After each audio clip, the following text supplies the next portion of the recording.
So good day everyone. My name is Riz Ivan Giberana and together with my group mates Manalo Arawi and Kenneth A. Stolentino, and we present Skywatcher, our cloud computing final project for ITST 305. Skywatcher is a weather forecasting web application that uses machine learning to predict sky conditions, provide weather forecasts, and allow users to log personal weather journal entries. It has static HTML, CSS, and JS for front end and the Python PAS API for back end that runs the machine learning model.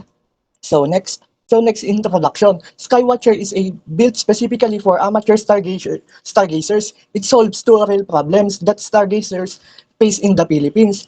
First is the unpredictable tropical weather and the fact that the best dark sky locations are deep in remote areas with no internet signals. So to solve those two, Skywatcher has two core functions. First, it takes real-time atmospheric data, cloud cover, humidity, wind pressure, and moon phase, and translate all of that into a small, simple clarity score and a machine learning confidence percentage. So users know at a glance whether the night to night is worth going out for. Second, it has a full observation journal that works completely offline, stores entries locally on the device, and automatically sync everything back to the cloud once the user returns to the internet coverage.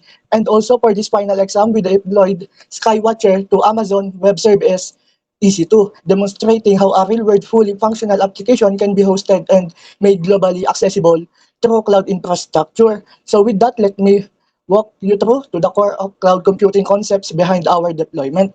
Next. So what is cloud computing? Cloud computing is the delivery of computing services, things like servers, storage, database, networking, software, and analytics over the internet. Instead of owning and maintaining physical hardware, users and companies can simply rent and access it online from cloud provider and pay only for what they actually use. So there are three main services model that you need to know.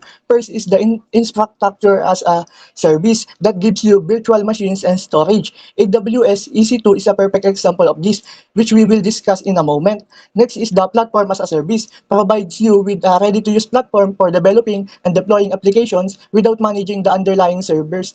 So Heroku is a common example. And last is the software as a service. It delivers fully finished software over the internet. Gmail and Google Docs are everyday examples that most people already use without realizing that they are using cloud services. Next.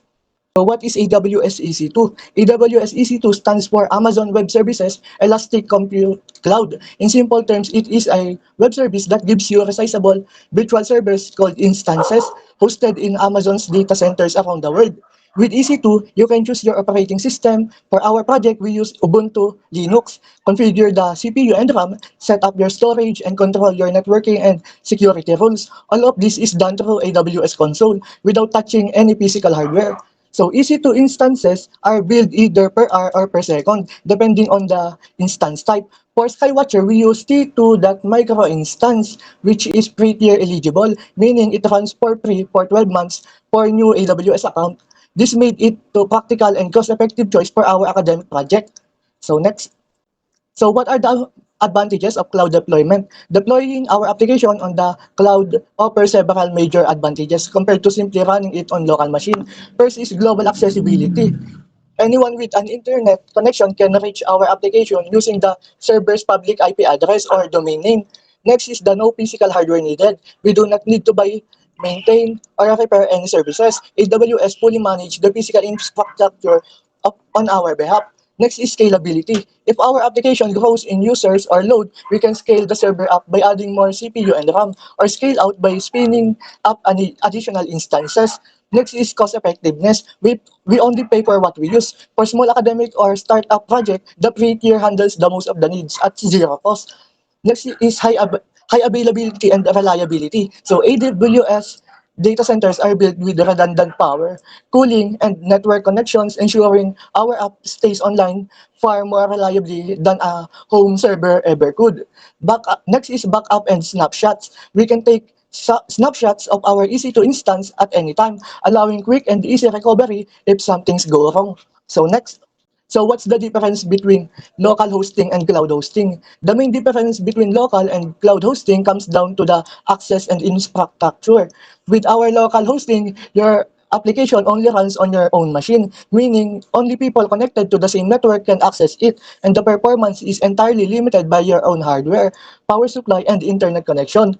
So cloud hosting through something like AWS, EC2 flips all of that. Your server runs in Amazon's data center, which means anyone in the world can access it through public IP address. You no longer need to own or maintain physical hardware because AWS handles that for you. Scaling is also much simpler. If you need more processing power, you adjust your instance in the AWS console rather than buying a new equipment. And in terms of reliability, AWS guarantee close to 99.99% backup uptime back by a redundant infrastructure, which a personal or local server simply cannot match.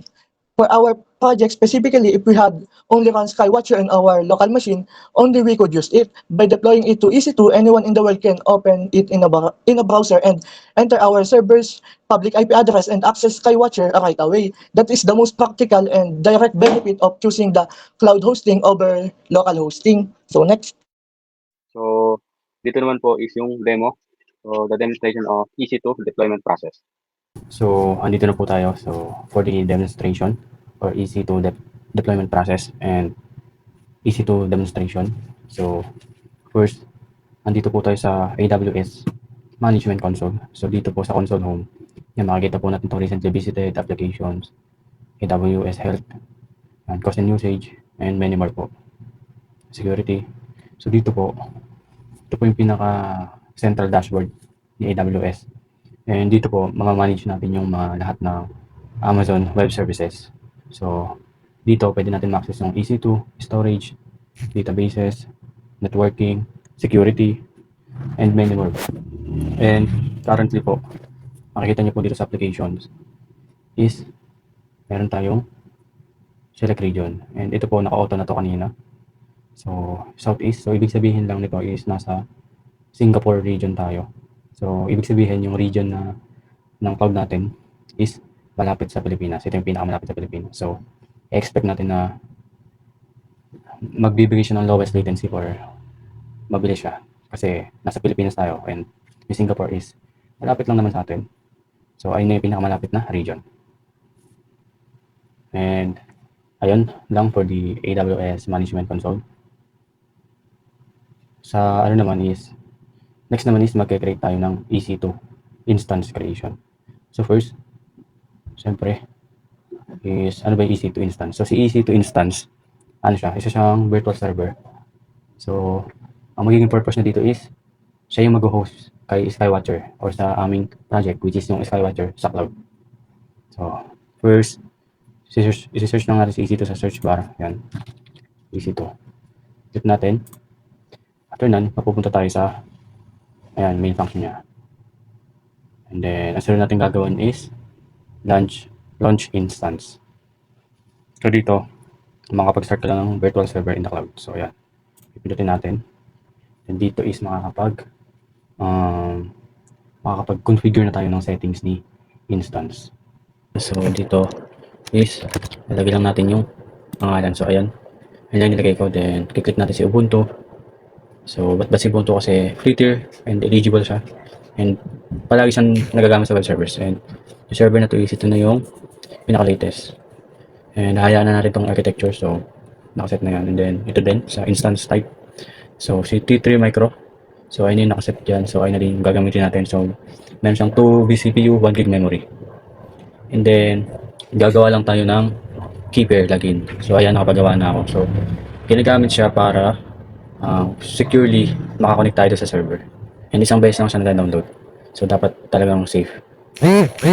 So, next naman is magko-configure tayo ng security groups. Or, ito na yung parang basic networking settings. So, dito is papalitan lang natin to. Mag-edit natin siya. Then, papalitan lang natin yung pangalan. Skywatcher SG. Then, dito meron na sa type, meron na tayo SSH and port 22 siya.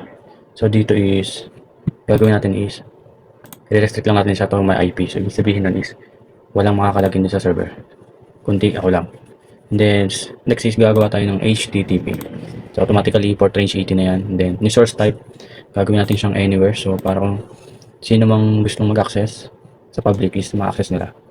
Then, last is custom naman tayo, TCP.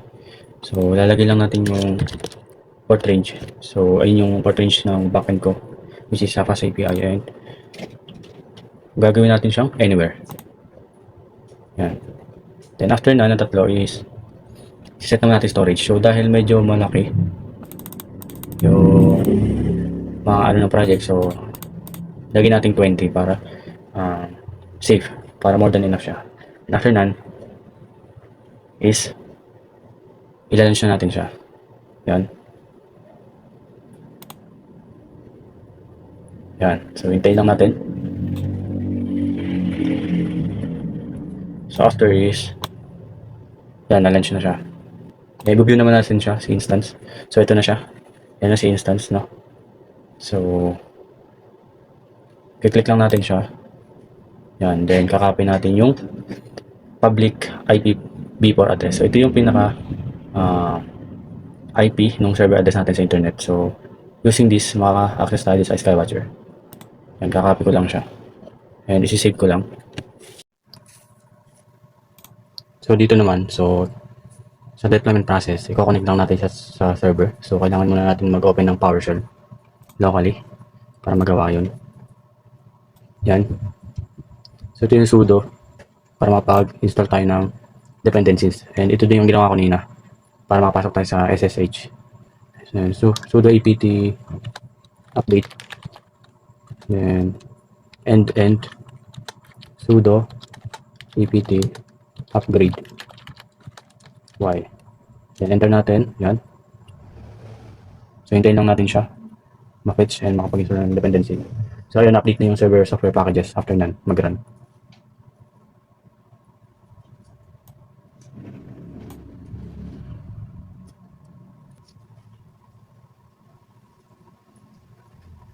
Then, after nun, after naman mag-install na lahat, is mag-install naman tayo ng Python.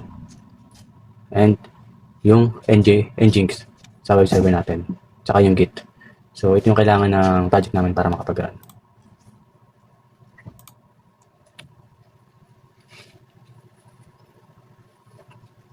Then, after natin, tingnan lang natin yung version ni Python. Yan, Python 3. Then, ni Nginx version. Nginx version. Yan.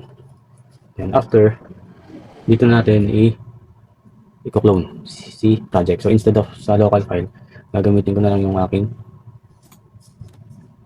GitHub para may upload si project. Yan. Yan, ano na po siya. Then, after nung pag-git is,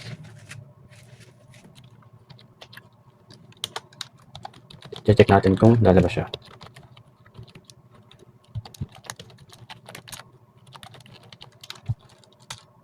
Yan, lumabas na po yung mga mahalagang files. So, ayun po yung mga production files. So, after is, mag-set up naman tayo ng Python backend para gumana yung backend ni project sa cloud, sa EC2.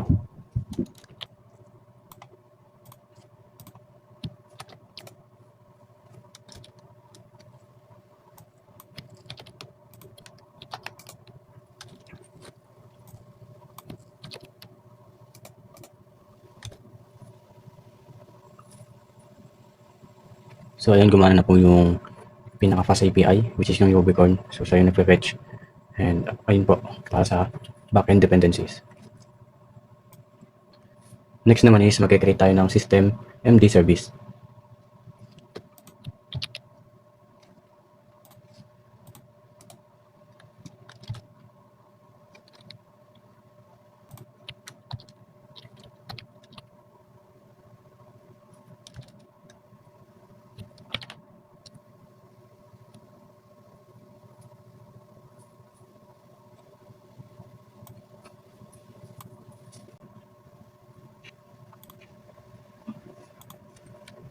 Then ipipaste lang natin itong configuration block sa Nginx.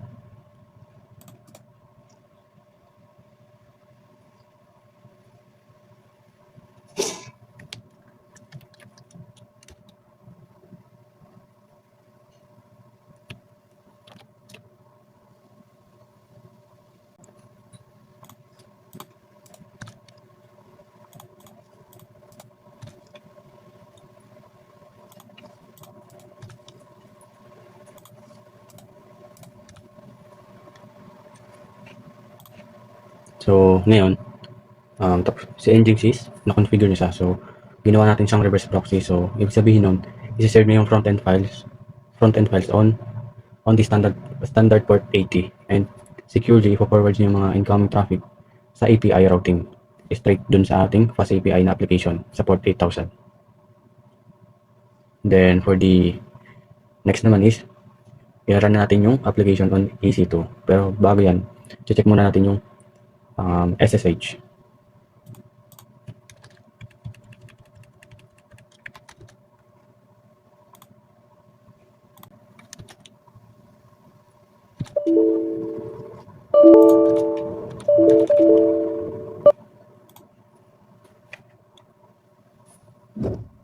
So, ayun po.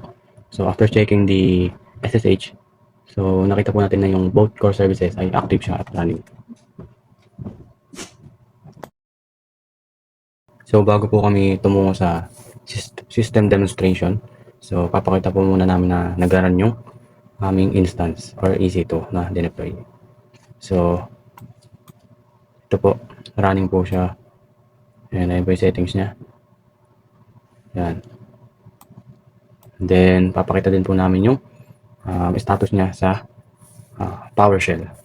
So, as you can see po dito sa tinype ko na sudo, so dito po tinignan natin yung Skywatcher API at yung Nginx. So, pares po sila active and running po sila nagana. Then, dito naman po sa pangalawang tinik namin bago kami mag system demonstration ng aking kagroup is, ayan po, ito po yung frontend at backend files na dineploy gamit ang EC2. So, ayun lang po. So, demo na ng system. So now let me demo po yung system namin. So para naman po sa system demo, so ito po yung una makikita po ng mga users sa app namin. So ito po yung login page. So pwede po kayong mag-continue with Google or register if wala pa po kayong account. But since may account na naman po ako, so lalagay ko na lang po yung credentials ko po. Yan, so ang una po nila makikita is yung dashboard. So nakalagay po dyan yung tonight's condition and then yung date po ngayon which is Friday, May 29, 2026. So nakalagay din po dyan yung clarity score which is nire-rate po ng machine learning namin yung sky conditions based from 1 to 10. So since 1 po yung score ngayon, meaning ang pangit po ng sky conditions po ngayon. And then for the moon po is waxing gibbous and 88% po yung light po niya ngayon. And then sa weather naman po, meron po kami dyan mga weather factors na cloud, wind, and temperature. So makikita po natin dyan na yung cloud po natin is 80% which is mataas po kumpara sa normal. And then meron din po tayo dyan best viewing window.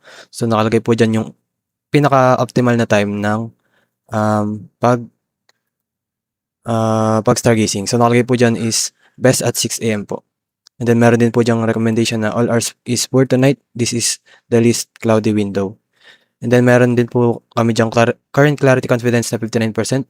So yan po yung kung gaano po ka-confidence yung machine learning po natin dun sa prediction niya po. Then meron po tayo quick log, view timeline, and then AI forecast. So ito lang din naman po yung nasa gilid.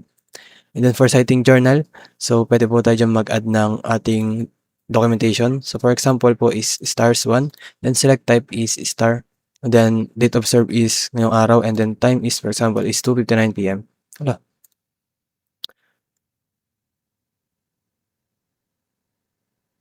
And then sa location po, pwede po natin siyang i-autofill na lang. And then sa notes, for example, is beautiful na lang po. And then personal clarity rating. So, base nyo po based sa personal opinion nyo, yung sky conditions po. So, for example, is 4. And then pwede po kayo dyan mag-add ng images dun sa sightings nyo po. So, save sightings.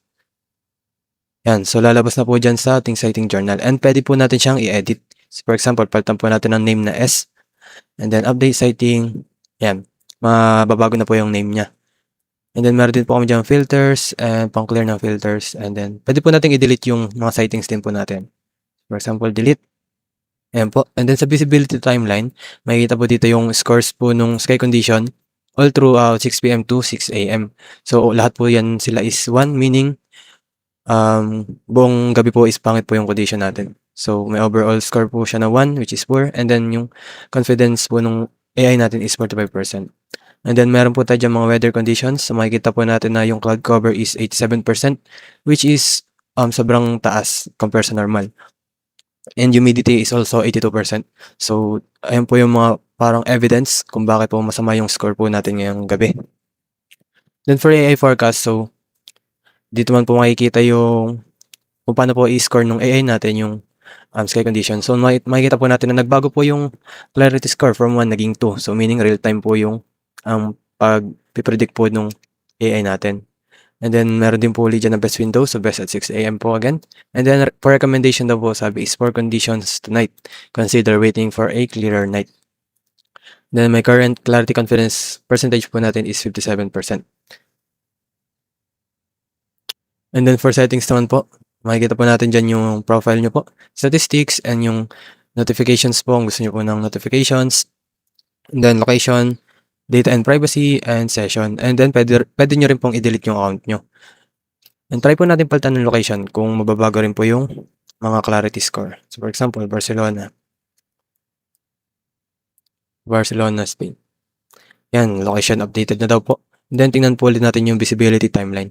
So makikita po natin dyan na, yan, nagbago na po yung clarity score. So makikita po natin dyan na ang overall clarity score daw po is 6, and then clarity confidence percentage is 86%. And then from 8 p.m. to 11 p.m. is meron po siyang mataas na score na 9 and 10, meaning ayun po yung pinaka-optimal na time ng pag-stargazing. So ito po is para sa Barcelona, Spain. So makikita po dyan na real time po yung ating pagpipredict ng system. Try po natin. Ayan. And then log out na po natin. Yun lang po. And then for reflection and conclusion po, yung challenges encountered. So first is yung resource constraints. So naging challenge po sa amin yung pagde-deploy sa T3 micro instance. So dahil hindi po sapat yung resources nito and ay para po sa heavy dependency builds at installation process. So for Git authentication naman po, nung una is hindi po namin maklone yung repository dahil kulang yung SSH credentials. So kailangan mo nang mag-configure ng secure SSH keys para magkaroon ng trusted at secure na communication sa GitHub. And then front-end API issues po. Kailangan din po namin ayusin yung mga hard-coded na localhost references sa front-end para po gumana ng maayos yung mga API calls mula sa cloud servers. So what you learned from using cloud service? So first po is natutunan po namin kung paano mag-provision at mag-configure ng cloud server gamit po yung Amazon Web Services EC2. And then natutunan din po namin kung paano mag-set up ng security groups at mag-control ng network access. And then na-apply din po namin kung paano mag-deploy ng full stack application sa isang server gamit po yung Nix bilang reverse proxy. Then natutunan din po namin kung paano panatiling persistent ang services gamit ang systemd. Naintindihan din po namin yung importance ng proper environment variable management kapag nagde-deploy po ng production environment. And then importance of cloud computing in IT industry. So first is yung cloud computing po is siya po yung backbone ng modern software systems ngayon. So yung mga platforms po tulad ng Netflix, Facebook at Shopify is lahat po sila is gumagamit ng cloud infrastructure para ma-handle yung mga millions na users worldwide. Para naman po sa mga developers, mahalagang skill po yung pagde-deploy at pag-manage ng cloud services dahil ito po yung standard sa modern IT industry. Malaking advantage din po yung cloud computing dahil tinatanggal nito yung need for expensive hardware po. So kahit students at startups is kaya nilang gumawa at mag-host ng real applications gamit po yung free tier cloud services. And dahil po scalable yung cloud, kung sakaling magkaroon ng libo-libong users yung Skywatcher, is mabilis po naming may scale up ang EC2 instance within minutes nang hindi na po kailangan bumili o magpalit ng physical hardware. So sinusuportahan din po ng cloud computing yung pag-usbong ng mga remote work, microservices architecture at globally distributed systems. na malaking bahagi po ng modern IT infrastructure ngayon. So next.